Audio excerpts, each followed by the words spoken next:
City, also known as the Big Apple, or the center of the world. 9 million people live here, and 40 million tourists visit each year. That's a lot of stomachs to feed, but there's no shortage of food here. It's everywhere, on almost every street corner, usually served by men and women who started their lives in another country and came here in search of a better standard of living and to make money. The simplest, quickest, and most popular snack is as synonymous with New York as the skyscrapers and yellow cabs. No tourist visit is complete without buying a hot dog at one of the many vendors dotted around Manhattan. But what few visitors realize is that for street vendors here, they face a daily struggle just to survive in business. We have a big enemy. These are vendor tickets, and this has got to stop. I did the hunger strike. Tough out there. That's street food from New York.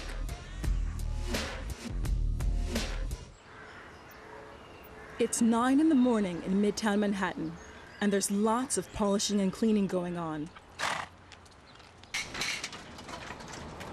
In this garage, street food vendors have already been at work for a couple of hours, restocking their carts and making sure that the stainless steel will gleam in the sunlight.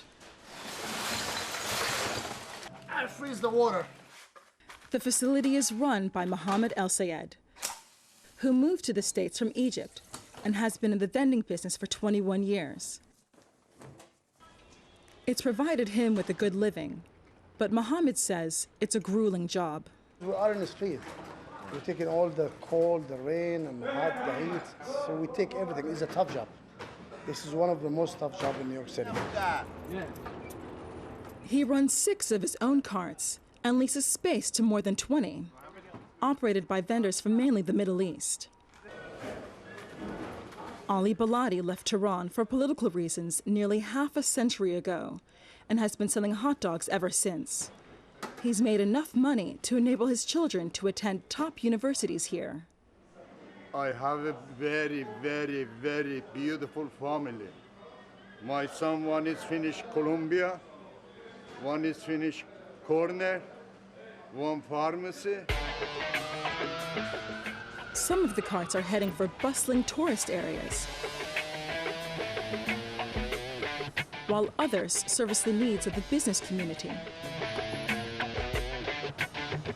This is a crowded, fast-paced, high-stress environment. 60,000 people per square mile. Office workers are looking for a quick and inexpensive meal that often they will take back to their desk to eat while working. Ala from Cairo is a rookie vendor who came to the U.S. just 8 months ago. He'd like to study here, but right now needs the cash from selling hot dogs to survive in what is one of the world's most expensive cities. I hope to learn in schools, the faculty, but too much money, and I have a lot of bills. Yeah, this easy work. The man on the bike is the all-powerful, anonymous food critic for the popular Village Voice paper. Would you give any vendors a 5-star recommendation, or do they have their own scale? No, street food can be just as good as the food in a 5-star restaurant. It can even be better. So I'm thinking of like lamb shish kebabs that you get from Greek vendors in Astoria are just as good as anything you can get at the most expensive restaurant in town. Of course, it won't be on fancy china, and it won't be with crystal or served with wine, but you know, the beauty of street food too is that you can bring alone your own bottle of wine and kind of illegally drink it in the corner on the park or something. So. What do conventional cafes and restaurants think of vendors? Do they see them as a threat? They probably don't like them. Arthur Schwartz is a food historian and says that at one time there used to be 25,000 street vendors in the city. Whatever the new immigrant group is in New York, that's the food that we get on the street. So there was a time, for instance, where you could buy oysters on the street. New York was a big oyster town in the early 20th century, and there were carts. You could just, on the street, eat oysters and clams on the half shell. Nowadays, because we have a lot of people from Bangladesh and Pakistan and from various Middle Eastern countries and Afghanistan, we have a whole new range of carts. There are 4 main types of pushcart. The more elaborate ones can cost as much as $30,000.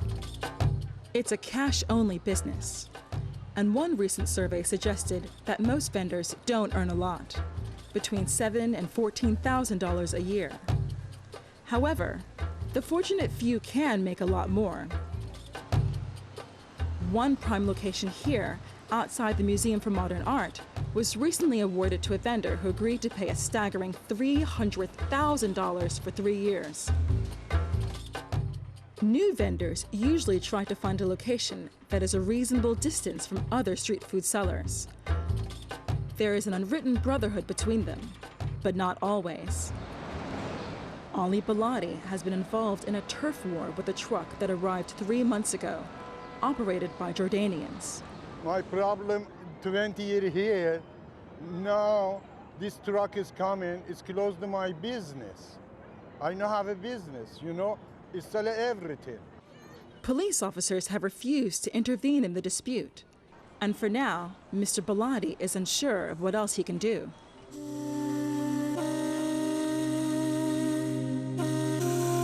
Manhattan's predominantly Muslim street food vendors come to air their grievances and seek advice and support at the Mosque.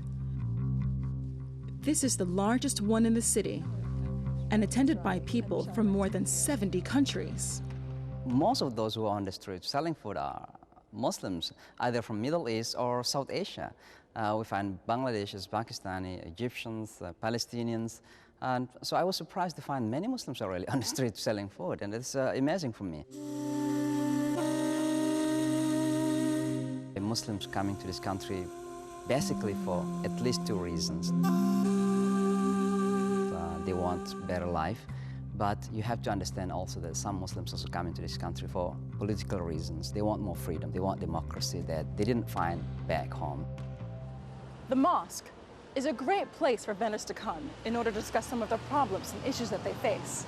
But sometimes you've got to step outside of your community in order to battle in the sea of regulation. In Manhattan, the biggest daily challenge for the city's 3,000 licensed street food vendors is observing the strict laws about the way they must operate, many of which seem arbitrary and open to interpretation. City officials legislate on health and safety and ensure that the cart itself adheres to very specific requirements. The police ensure that carts are only positioned where they're allowed to be and check that the permits are displayed and up to date. Violations can bring tickets and fines stiff enough to put a vendor permanently out of business. For example, this one for failing to display his license. He was vending hot dogs without displaying his license. For 9 months, Sean Bazinski sold Mexican burritos on Park Avenue to raise cash for law school. How are you doing? He soon realized that food vendors needed legal help and is now director of the street vendor program for the social action group Street Justice. Every day there's a team of police officers who are cruising the city, and their sole job is just to do vendor enforcement. Why? Why are they targeting vendors in particular? It's a function of the people who have power in our city. The big businesses and the big real estate companies in general don't like street vendors. They think that they want the streets to look the way that they want them to look. And so they're constantly calling the police department, and they're constantly going to community meetings and complaining. And those are the folks that really have the power in our city, and they have the ability to get things done. So as a result, vendors, get the short end of the stick. People like Tony Dragonis, seen here in the blue shirt, who took over this spot from his father 25 years ago and has loyal and long-time customers. Now he's in jeopardy of losing it all, as the city wants to revoke his license. But Sean is helping prepare his legal defense. Some of his tickets are for $1,000 for things like being 9 feet away from the crosswalk instead of 10 feet. Or even if you're a licensed vendor but you forget to wear your license around your neck, that could be a violation. He owes $16,985. Yeah, which is a lot of money, obviously, but especially a lot of money if you're a street vendor. Oh, wonderful. Thank you. So are health officials sympathetic at all to the difficulties that vendors are facing? Well, it doesn't seem so. The word from City Hall is that the laws and codes are clear and are there to be obeyed. We do routine inspections where we actually send inspectors out and we sweep the city. We do section by section.